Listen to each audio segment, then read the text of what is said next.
Thank you for joining me. This morning we are making roasted butternut squash soup. And this soup is delicious. It's roasty, it's toasty, and it's perfect for the morning that I'm having, especially with crunchy, chewy croutons. So let's get started.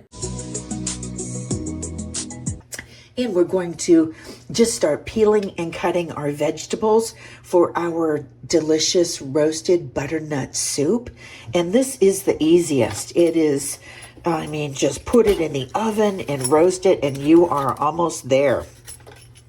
So I'm going to peel my squash right away. Now you could put this in the oven. Of course, wash this first.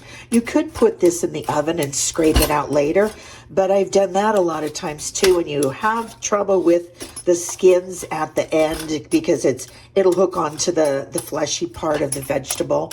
So it's just easier now when the squash is in a solid form to deal with him. And then we're going to just cut roughshod a onion and a couple of carrots. And this recipe is so simple. It is a chilly day where I'm at, but I wanted squash soup for all the nutrients, the vitamins, the minerals, and we're going to add some Greek yogurt. You could use sour cream, but I always want to make it as healthy as I can. You can even combine a little chicken stock in here too, or vegetable stock, whatever you have. So the goal is, and it'll get a little slippery once you get some of that top skin off.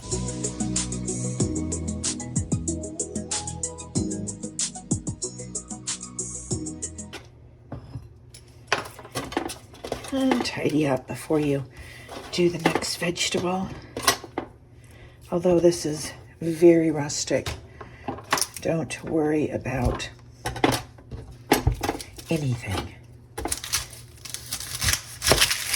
And as you know, I love roasted onions. They are so full of vitamins and minerals and even a little fiber. Of course, the squash has fiber, the carrots have fiber, so we've got a nice nutritional meal with a piece of protein or just some nice whole wheat bread. You are in business.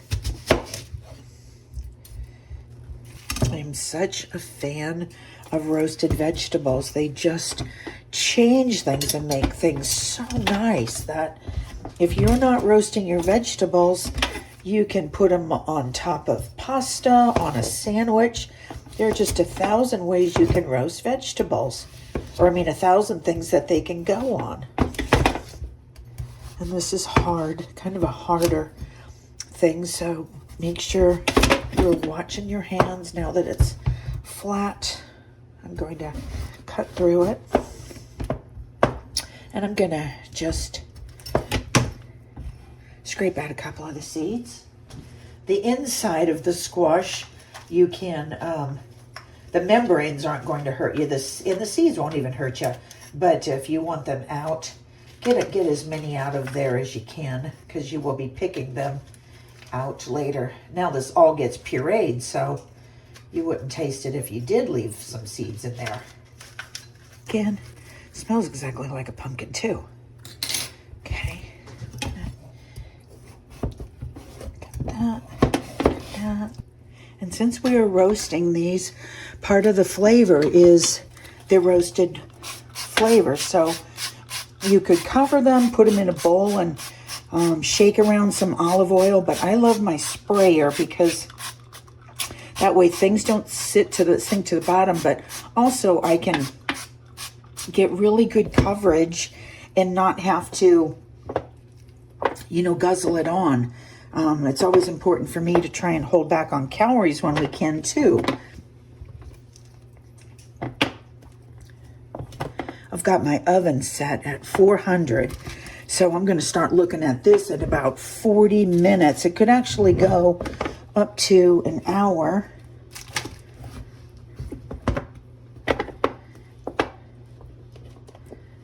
And just put them on there any way they go.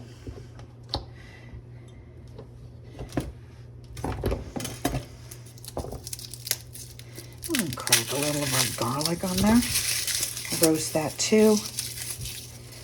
couple cloves. You can put as much garlic as you like. I need that garlic for one other dish, so I'm going to use about 6 or 7 things and spray them with olive oil. They love olive oil. If you had an apple, some celery, you are at liberty. You are only enhancing the flavor of your soup, whatever you put in here to roast. This is just roasted, you know, kind of root vegetables, so don't worry about any of it. This is a good way to get vegetables out of your refrigerator and get them moving onto greener pastures without wasting them. And it is absolutely delicious. Okay, I'm gonna spray everybody again. And the sprayer looks like a lot comes out. I sprayed it onto a teaspoon. It takes a while to fill a teaspoon, but I don't like things waterlogged with oil. And then we put some of our sea salt. I'm just gonna flake that over there. And that's that crunchy big sea salt you can feel. And put some on there. We'll be adding more later if we need it. And also some black pepper. Now, if you felt like putting onion or garlic powder on right now, knock yourself out. I'm not going to. I can always add it in later, but this is going in the oven, so I'll see you in a bit. I'm going to grab my mittens. Beautiful. Roasty toasty. So let's just kind of stab those now. You know, go. Your squash is done. Look at that. Your onions are done. Got a little char. I'll probably take off that piece. We don't want it super dark, but a little bit of caramelization is what we were looking for. So I'm going to let that rest, but that's what that olive oil does. We've got our garlic. We're going to pop those out. So I'll be back in a bit when this cools down enough to get it into the blender. Okay, I lifted everything up from the bottom to pull up all that glorious caramelization. And you want to do that so it doesn't stick. After vegetables caramelize, the sugars are released, and that makes things hard to pull up. And our vegetables have rested for a while. They are beautiful. They smell delicious.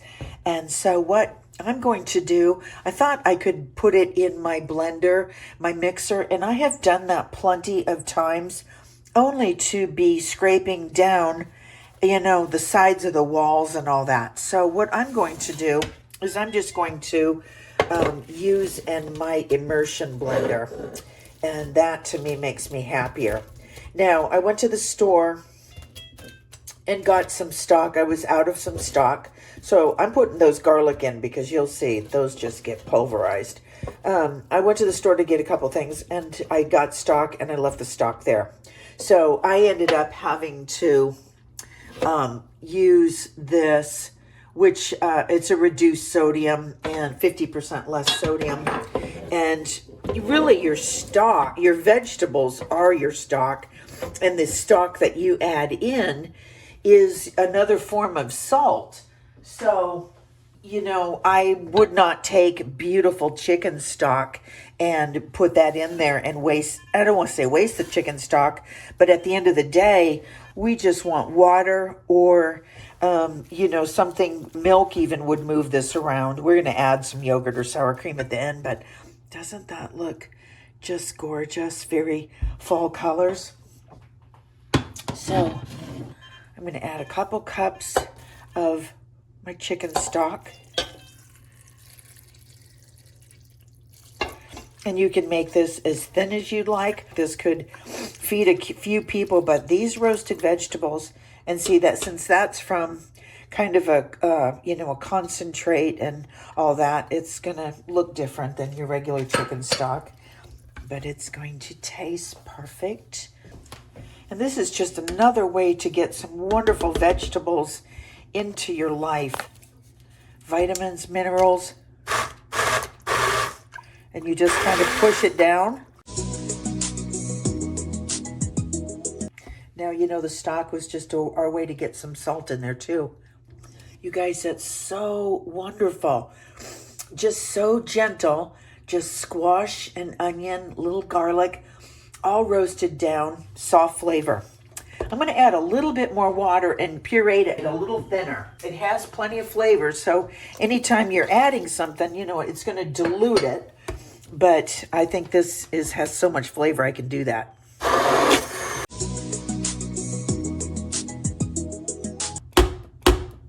Beautiful, absolutely beautiful. And you've probably got, oh, I'd say six or seven cups of soup, 3 servings, let's say, you know, main course for 2 or 3 people. But I'm going to taste this. I have to taste it now. I've got some errands I got to quick knock out, but I'm definitely going to have it for dinner too. Put a little sea salt on there. And we're going to do rosemary croutons. So let me try. And here's the thing. After you have roasted it, you don't have to go back and cook it to death in a soup pot. We use the soup pot. We're going to heat it. But this is already cooked. So adding chicken stock or any stock or water does not need another 30 to 45 minutes on the stove. See you in a bit. So I am back from my errands, and now I'm going to make a couple of croutons that I have some rosemary and thyme from my brother's garden. I'm just going to roast those, put those in the Breville, and then I've got a little bit of Greek yogurt. You could use sour cream. You could use creme fraiche. You don't even have to use anything, but we're going to put a little bit of cheese on top of our croutons. And I just stirred up some Greek yogurt. Always at the end, if you want to go with some sriracha, some harissa if you like it hot, or even Tabasco. I'm going to use a little garlic powder on my croutons. And here's some red pepper if you felt like that. Put a little salt on my croutons as we toss them. And here's a little nutritional yeast, which I sometimes put on things because I love the texture of it. Okay, so we're just going to cut some quick croutons, and I've got the oven heating up, and I want these big. You could pour olive oil over it, but I like to spray because I like to, you know, I don't want that. I want the flavor of the olive oil. I want the crispness that it will provide, but I don't want, you know, greasy croutons. Who wants that? No one. No one ever. And we're going to get him. Okay. Got a little bit more here. Don't waste the herbs.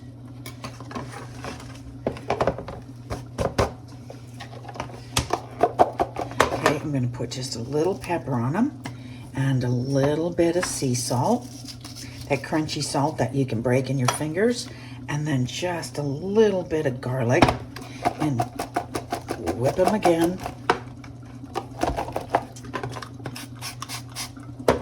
And on the pan they go.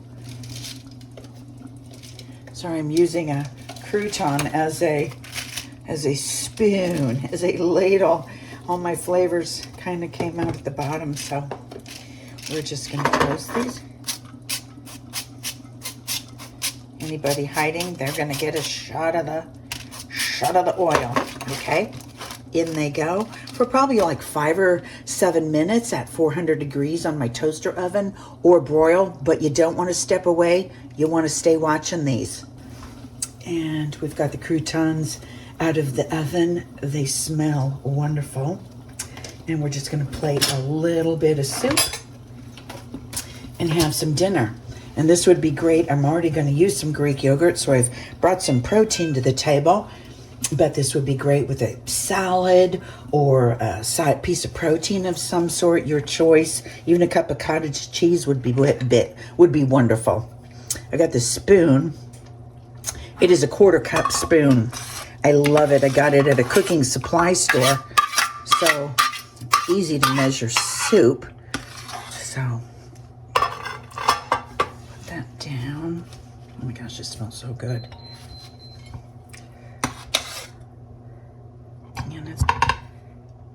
And we're just gonna put on our yolk yogurt. Stir it in a little bit. When you want your yogurt to look good, put it in a separate bowl and kind of give it a loop-de-loop. And you can kind of mess with it a little. And then I'm gonna arrange some of our beautiful croutons. Just drop them in however you like it. And that is our soup. It smells so delicious. Also have a little pop of cheese that we could put on there. Little Parmesan if you feel like it. That's up to you. We are done, and I want to thank you for going on a long journey of soup.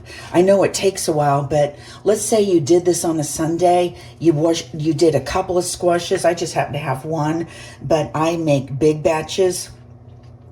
You could freeze this, and it's so satisfying later. It's just really worth the payoff. This is so lovely. Now you notice it's a little brown. If you wanted to add some cream or thin it out inside there with some yogurt or sour cream, you could. I always kind of work on the side of keeping the calories low and the nutrition high, but the flavor the highest. That's my thing. Keep the flavor good, or nutritious foods don't seem worth it. So they are worth it. That soup is like a warm hug. And so if you know somebody that needs a warm hug, make them this soup. I want to thank you for joining me, and please like and subscribe, and I will see you next time.